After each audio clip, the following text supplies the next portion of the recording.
This is a Null knife.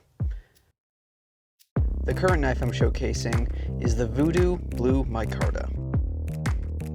It has a Bowler M390 blade with a grade 5 6AL 4V titanium handle.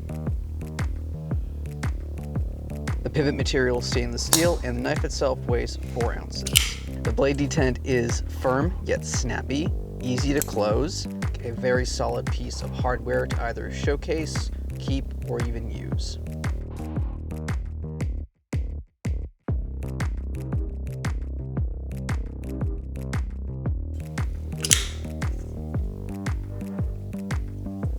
The reason I'm saying this is because Null is a new provider, and we listed the knife and immediately sold out. So now the question is, do you want more? Are you interested in seeing and purchasing more knives like this?